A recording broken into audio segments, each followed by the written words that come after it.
الحمدللہ والصلاة والسلام علی رسول اللہ۔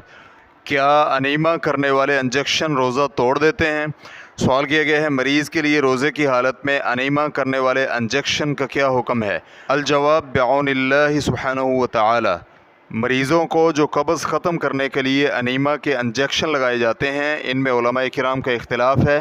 بعض کہتے ہیں کہ وہ روزہ کو ختم کر دیتے ہیں، کیونکہ جو چیز بھی پیٹ میں چلی جائے وہ روزہ ختم کر دیتی ہے، اور بعض کا کہنا ہے کہ یہ روزہ کو ختم نہیں کرتے۔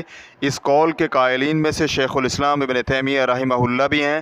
ان کا کہنا ہے یہ نہ تو کھانا اور نہ ہی پینا ہے، اور نہ ہی کھانے پینے کے معنی میں آتے ہیں، اور میری رائے تو یہ ہے کہ اس میں ڈاکٹروں کی رائے لی جائے۔ اگر تو یہ کہیں کہ یہ کھانے پینے کی طرح ہیں تو اس کے ساتھ ملانا واجب ہوگا، تو اس وجہ سے یہ روزہ کو ختم کر دیں گے، اور اگر وہ کہیں کہ یہ جسم کو وہ چیزیں نہیں دیتے جو کہ کھانا پینا دیتا ہے، تو پھر یہ مفطرات میں سے نہیں، اور ان سے روزہ ختم نہیں ہوگا۔ ریفرنس کے لیے دیکھیے فتاوی الشیخ محمد بن صالح العثیمین، جلد نمبر 1 صفحہ نمبر 516۔